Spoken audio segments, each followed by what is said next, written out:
ಜಿಲ್ಲೆಯ ಶಿರಾ ತಾಲೂಕಿನಲ್ಲಿ ಕುಡಿಯುವ ನೀರಿನ ಸಮಸ್ಯೆ ಗಂಭೀರವಾಗಿರುವ ಹಿನ್ನೆಲೆಯಲ್ಲಿ ವಿಶೇಷ ಕ್ರಮಗಳನ್ನು ಕೈಗೊಳ್ಳಲಾಗಿದೆ.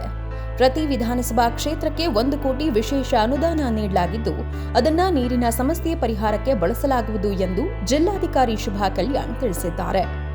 ಶಿರಾ ತಾಲೂಕಿನ ಮೇಲ್ಕುಂಟೆ ಗ್ರಾಮ ಪಂಚಾಯಿತಿ ವ್ಯಾಪ್ತಿಯ ತೊಗರಗುಂಟೆ ಹಾಗೂ ಹನುಮನಹಳ್ಳಿ ಗ್ರಾಮಗಳಿಗೆ ಭೇಟಿ ನೀಡಿದ ಜಿಲ್ಲಾಧಿಕಾರಿ ಶುಭಾ ಕಲ್ಯಾಣ್ ಸ್ಥಳದಲ್ಲೇ ಕುಡಿಯುವ ನೀರಿನ ವ್ಯವಸ್ಥೆಯನ್ನ ಪರಿಶೀಲಿಸಿದರು. ಈಗಾಗಲೇ ತಾಲೂಕಿನಲ್ಲಿ 22 ಕೊಳವೆ ಬಾವಿಗಳನ್ನು ಕೊರೆಸಲಾಗಿದ್ದು, ಅವುಗಳಲ್ಲಿ 11 ಬೋರ್ಗಳಿಗೆ ವಿದ್ಯುತ್ ಸಂಪರ್ಕ ಕಲ್ಪಿಸಿ ನೀರು ಪೂರೈಕೆ ಆರಂಭಿಸಲಾಗಿದೆ ಎಂದು ಮಾಹಿತಿ ನೀಡಿದರು. ಶಿರಾ ತಾಲೂಕು ತರೂರು ಗ್ರಾಮ ಪಂಚಾಯತ್ ಮೇಲ್ಕುಂಟೆ ಇಲ್ಲ, ಫಸ್ಟ್ ನಾವು ಗಾಂಧಿನಗರ ಹೋಗಿದ್ದೀವಿ. ಅದು ಪ್ರೈವೇಟ್ ಬೋರ್ವೆಲ್ ಒಂದು ತಗೊಂಡು ಹೈರ್ ಮಾಡಿದ್ದಾರೆ, ಅದರಿಂದ ನೀರ್ ಸರಬರಾಜು ಆಗ್ತಾ ಇದೆ. ಮತ್ತು ಹನುಮನಹಳ್ಳಿ ಗ್ರಾಮ ಪಂಚಾಯತ್ ಕೂಡ ಇವತ್ತು ವಿಸಿಟ್ ಮಾಡಿದ್ವಿ.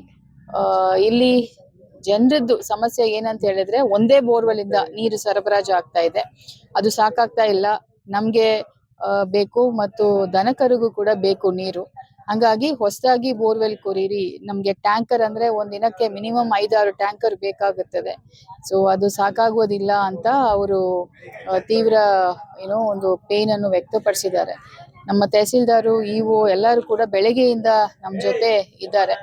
ಕಂಟಿಂಜೆನ್ಸಿ ಆಕ್ಷನ್ ಪ್ಲಾನ್ ಅಂತ ಸರ್ಕಾರದಿಂದ ಈಗಾಗಲೇ 5 ಕೋಟಿ ಬಿಡುಗಡೆ ಆಗಿದೆ. ಅದರಿಂದ ಕೂಡ ಶಿರಾ ತಾಲೂಕಲ್ಲಿ ಸುಮಾರು 22 ಬೋರ್ವೆಲ್ಸ್ ಅದು ಕೊರೆದಿದ್ದಾರೆ ಈಗಾಗಲೇ ವಿವಿಧ ಗ್ರಾಮ ಪಂಚಾಯತ್ ಅಲ್ಲಿ. ಅದರಲ್ಲಿ 11 ವಿದ್ಯುತ್ಕರಣ ಆಗಿ ನೀರನ್ನು ಸರಬರಾಜು ಆಗ್ತಾ ಇದೆ, ಇನ್ನೊಂದು 11 ವಿವಿಧ ಹಂತದಲ್ಲಿ ಇದೆ. ಸೊ ಅದನ್ನು ತ್ವರಿತಗತಿಯಲ್ಲಿ ಮಾಡಲಿಕ್ಕೆ executive engineer rural water supply, AW rural water supply ಅವರಿಗೆ ಸೂಚನೆ ಕೊಟ್ಟಿದ್ದೀವಿ. ಈಗಾಗಲೇ 17ನೇ ತಾರೀಕು ಸನ್ಮಾನ್ಯ ಉಪಮುಖ್ಯಮಂತ್ರಿಗಳು ಮತ್ತು ಜಿಲ್ಲಾ ಉಸ್ತುವಾರಿ ಸಚಿವರು ಎಲ್ಲ MLAಗಳಿಗೆ ಮತ್ತು ಆಫೀಸರ್ಸ್ಗೆ ಒಂದು ಮೀಟಿಂಗ್ ಅಲ್ಲಿ ಹೇಳಿದ್ದಾರೆ, ಫೀಲ್ಡ್ ಅಲ್ಲಿ ಕೆಲಸ ಆಗ್ಬೇಕು, ಯಾವ ಹೊಸ ಬೋರ್ವೆಲ್ಸ್ ಅನ್ನು ಕೊರೆದಿದ್ದೀರಾ ಅದನ್ನು ವಿದ್ಯುತ್ಕರಣ ಆಗ್ಬೇಕು, ನೀರಂತೂ ಸರಬರಾಜು ಆಗ್ಬೇಕು ಅಂತ ಡೈರೆಕ್ಷನ್ಸ್ ಅಂತೂ ಕೊಟ್ಟಿದ್ದಾರೆ. ಅದು ಯಾವ ಮಟ್ಟಕ್ಕೆ ಗ್ರೌಂಡ್ ಲೆವೆಲ್ ಅಲ್ಲಿ ಅನುಷ್ಠಾನ ಆಗ್ತಾ ಇದೆ ಅನ್ನೋದನ್ನು ನೋಡ್ಲಿಕ್ಕೆ ನಿನ್ನೆ ಎಲ್ಲ 3 ತಾಲೂಕು ಹೋಗಿ ಬಂದಿದ್ದೀನಿ. ತಿಪ್ಟೂರ್ ಸಬ್ ಡಿವಿಷನ್, ಇವತ್ತು ಇಲ್ಲಿ ಶಿರಾದಲ್ಲಿ ಬಂದಿದ್ದೀನಿ. ನಮ್ಗೆ ಹೆಚ್ಚಿನ ಸಂಖ್ಯೆಯಲ್ಲಿ ಬೋರ್ವೆಲ್ ಕೊರೆದಿರೋದು ಈ ಏಪ್ರಿಲ್ ಇಂದ ಅಂತ ಹೇಳಿದ್ರೆ ಶಿರಾ ಮತ್ತು ಕುಣಿಗಲ್ ತಾಲೂಕಲ್ಲಿನೇ ಕೊರೆದಿರೋದು. ಅದು ವಿಶೇಷವಾಗಿ ಶಿರಾದಲ್ಲಿ ಇವತ್ತು ಇಲ್ಲಿ ನೋಡಿರೋದು ಪರಿಸ್ಥಿತಿ ಬಹಳ ಗಂಭೀರವಾಗಿದೆ. ಇನ್ ಮುಂದೆ ಹೆಚ್ಚುವರಿಯಾಗಿ ಪ್ರತಿ ಒಂದು ಕ್ಷೇತ್ರಕ್ಕೆ ಕೂಡ 1 ಕೋಟಿ ರೂಪಾಯಿ ಅನುದಾನ ಬಿಡುಗಡೆ ಆಗಲಿದೆ. ಸೊ ಅದರಲ್ಲಿ ಕೂಡ ನಾವು ಬೋರ್ವೆಲ್ಸ್ ಅನ್ನು ಕೊರೀಲಿಕ್ಕೆ ವ್ಯವಸ್ಥೆ ಮಾಡ್ತೀವಿ.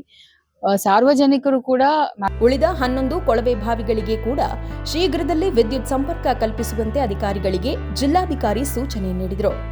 ಜಿಲ್ಲೆಯ ಕುಡಿಯುವ ನೀರಿನ ಸಮಸ್ಯೆ ನಿರ್ವಹಣೆಗೆ ಸರ್ಕಾರ 5 ಕೋಟಿ ಬಿಡುಗಡೆ ಮಾಡಿದ್ದು, ಯಾವುದೇ ಗ್ರಾಮದಲ್ಲಿ ನೀರಿನ ಕೊರತೆ ಉಂಟಾಗದಂತೆ ಎಚ್ಚರಿಕೆಯಿಂದ ಕಾರ್ಯನಿರ್ವಹಿಸುವಂತೆ ಅಧಿಕಾರಿಗಳಿಗೆ ನಿರ್ದೇಶನ ನೀಡಿದರು. ಇದೇ ವೇಳೆ ಮೇಲ್ಕುಂಟೆ ಗ್ರಾಮ ಪಂಚಾಯಿತಿ ಮಾಜಿ ಅಧ್ಯಕ್ಷ TD ನರಸಿಂಹಮೂರ್ತಿ ಅವರು ತಹಶೀಲ್ದಾರ್ ಚಿಕ್ಕಚಿನ್ನಯ್ಯ ಅವರ ಅವಧಿಯಲ್ಲಿ ಬಾಕಿ ಉಳಿದಿರುವ ಸಾಗುವಳಿ ಪ್ರಕರಣಗಳಿಗೆ ಶೀಘ್ರ ಮುಕ್ತಿ ನೀಡುವ ಮೂಲಕ ಸಾವಿರಾರು ರೈತರ ಸಮಸ್ಯೆ ಬಗೆಹರಿಸುವಂತೆ ಜಿಲ್ಲಾಧಿಕಾರಿಗೆ ಮನವಿ ಸಲ್ಲಿಸಿದರು.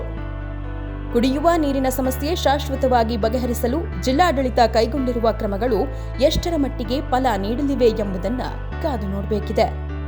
ಜಬಿ ಉಲ್ಲಾ ಖಾನ್, ಪ್ರಗತಿ ಟಿವಿ, ಶಿರಾ.